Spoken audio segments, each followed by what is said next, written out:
Hi students, important questions with answer అనే సిరీస్లో 8వ వీడియోకి స్వాగతం. ఈ వీడియో మాత్రం ఎటువంటి లేట్ కూడా అవ్వలేదు. ఆదివారం మార్నింగ్ అయితే అప్లోడ్ చేస్తున్నాను. సో ఈ వీడియోలో కూడా ఎప్పటిలాగానే ఎనాటమీ అండ్ ఫిజియాలజీ నుంచి 5 మార్క్స్ క్వశ్చన్ ఒకటి, అలాగే 2 మార్క్స్ క్వశ్చన్ 2 అయితే చెప్తాను. ఇక నెక్స్ట్ నుంచి ఎస్ఐ క్వశ్చన్స్ చెప్పడం ప్రారంభిస్తాను. ఎందుకంటే ఇప్పటికే చాలా లేట్ అయిపోయింది. ఇంకా మీరు క్లినికల్స్ కూడా వెళ్ళాలి కాబట్టి మీకు బాగా అర్థం అవ్వాలి. సో ఈ వీడియో తర్వాత నుంచి ఎస్ఐ క్వశ్చన్స్ కూడా మీకు చెప్తాను అన్నమాట. సో ఆ ప్రాసెస్ ఎలా ఉంటుందని ఆ వీడియో నుంచి మాట్లాడుకుందాం.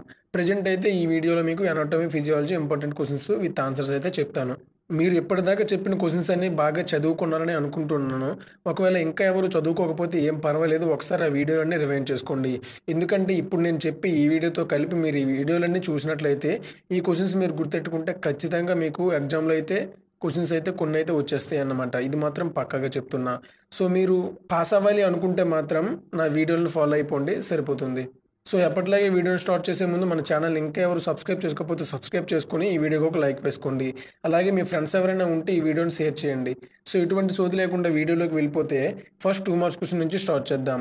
ఫస్ట్ 2 మార్క్స్ క్వశ్చన్ ఏంటంటే, what is fertile window? Already మీకు ఫెర్టిలైజేషన్ గురించి చెప్పాను. ఆ 2 మార్క్స్ క్వశ్చన్ ఇంపార్టెంట్ అని కూడా చెప్పాను. సో అదే ఫెర్టిలైజేషన్ కింద ఈ ఫెర్టైల్ విండో అని కూడా వస్తుందన్నమాట. సో ఫెర్టైల్ విండో అనేది అకార్డింగ్ టు మెన్స్ట్రువల్ సైకిల్ అనమాట.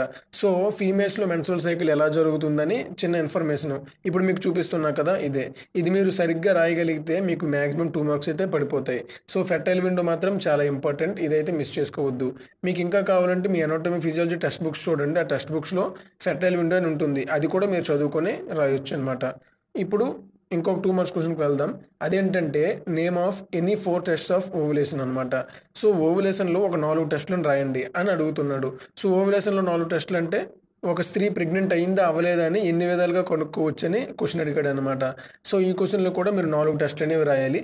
ఇప్పుడు మీకు చూపిస్తున్నా కదా, ఈ 4 టెస్టులు కూడా రాసేస్తే ఈజీగా 2 మార్క్స్ అయితే పడిపోతాయి. బట్ మీరు మ్యాటర్ రాయకపోయినా పర్వాలేదు, నేను చూపించిన సైడ్ హెడ్డింగ్స్ మాత్రం వెరీ ఇంపార్టెంట్. ఆ 4 సైడ్ హెడ్డింగ్స్ రాసి మీ ఇష్టం వచ్చిన మ్యాటర్ కొట్టేసిన 4 అయితే పడిపోతాయి. సో మీకు 2 మార్క్స్ బాగా అర్థమయ్యాయని అనుకుంటున్నాను. ఈ వీడియో నుంచి ఎక్స్ప్లెయిన్ చేద్దాం అనుకుంటున్నా. సో ఎక్స్ప్లెయిన్ చేద్దామని ఈ వీడియోలో కొంచెం క్లారిటీగా చెప్పాను అనుకుంటున్నాను. ఒకవేళ మీకు ఎక్స్ప్లెయిన్ ఏమొద్దు, కేవలం వీడియోనే కావాలి అనుకుంటే చెప్పండి. ఈసారి నుంచి క్వశ్చన్స్ మాత్రమే చెప్తాను. ఇక మనం 5 మార్క్స్ క్వశ్చన్కి వెళ్ళిపోదాం. 5 మార్క్స్ క్వశ్చన్ ఏంటంటే, మైటోకాండ్రియా. సింపుల్గా అడుగుతాడు, డిఫైన్ మైటోకాండ్రియా అని అడగొచ్చు, లేకపోతే ఎక్స్ప్లెయిన్ మైటోకాండ్రియా అని కూడా అడగొచ్చు అనమాట. మైటోకాండ్రియా గురించి ఫుల్గా మీకు ఇన్ఫర్మేషన్ అందులో రాయాలి. ఇప్పుడు మీకు చూపిస్తున్నా కదా, స్ట్రక్చర్ నుండి కింద ఫంక్షన్స్ దాకా మొత్తం కూడా డీటెయిల్గా రాయగలిగితే మీకు ఈజీగా 4.5 అయితే పడిపోవచ్చు. మహా అయితే 4 మార్క్స్ అయితే పడతాయి. సో ఇది మాత్రం పక్కా.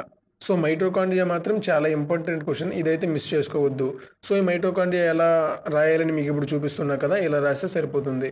ఇప్పుడు మీకు చెప్పిన ఈ క్వశ్చన్స్ అన్నీ బాగా చదువుకోగలిగితే మ్యాక్సిమం మీ ఎగ్జామ్స్లో చాలా క్వశ్చన్స్ అయితే రావచ్చు. ఇప్పుడు నేను చెప్పిన వీడియోలన్నీ బాగా ఇంకొకసారి చూడండి, తప్పులేదు. సో మీకు ఆల్రెడీ చెప్పాను, నెక్స్ట్ వీడియో నుంచి ఎస్ఐస్ స్టార్ట్ చేస్తాను. ఎందుకంటే అలా లేట్ అయిపోతుంది, మరి మీరు కూడా చదువుకోవాలి కాబట్టి. ఇక నెక్స్ట్ వీడియో నుంచి ఎస్ఐస్ అయితే స్టార్ట్ చేస్తాను. మీకు ఒక చిన్న ఇన్ఫర్మేషన్, ఎస్ఐస్ అయితే 10 మార్క్స్ ఉంటాయి అన్నమాట. 10 మార్క్స్ ఎస్ఐ ఒక ఫిజియాలజీ నుంచి వస్తుంది, 10 మార్క్స్ ఎస్ఐ ఒక ఎనాటమీ నుంచి వస్తుంది అనమాట. So total 20 marks. So SIs అనేవి చాలా తక్కువగా ఉంటాయి. చాలా తక్కువగా అంటే మినిమం మీరు 8 నుంచి 10 క్వశ్చన్స్ చదువుకుంటే మ్యాక్సిమం 2 క్వశ్చన్స్ అయితే వచ్చేస్తాయి అన్నమాట పక్కాగా. సో మీకు ఆ 8 నుంచి 10 క్వశ్చన్స్ అనేవి నేను చెప్తాను. మ్యాక్సిమం ఎక్స్ప్లెయిన్ చేయడానికి ట్రై చేస్తాను. ఎక్స్ప్లెయిన్ చేయలేకపోయినా సరే మీకు ఆన్సర్ అయితే సర్టిఫై చేసి చూపిస్తాను. మీరు అది చదువుకొని రాయగలిగితే ఈజీగా 20 మార్కులు అయితే మీ జోబీలో ఉన్నట్లే. బట్ 20కి 20 వేయడు, బట్ 20 మార్కులు మీ జోబీలో ఉన్నట్లే. సో ఇది స్టూడెంట్స్ వీడియో. ఈ వీడియో మీకు నచ్చితే లైక్ చేయండి, సబ్స్క్రైబ్ చేయండి, మన ఛానల్ ఫాలో చేయండి. మెయిన్గా నేను ఎక్స్ప్లెయిన్ చేశాను నేను అనుకుంటున్నాను. నా ఎక్స్ప్లెనేషన్ మీకు ఎలా ఉందో కామెంట్ చేయండి. ఇంకా ఇంప్రూవ్ చేసుకోవాలన్నా ఇంప్రూవ్ చేసుకుంటాను. అలాగే మీకు ఎలాంటి ఎక్స్ప్లెనేషన్ అవసరం లేదన్నా సరే కామెంట్ చేయండి. నెక్స్ట్ వీడియో నుంచి సింపుల్గా క్వశ్చన్స్ అయితే పెట్టేస్తాను. Okay, thank you students. మళ్ళీ నెక్స్ట్ వీడియోతో కలుద్దాం. Bye bye.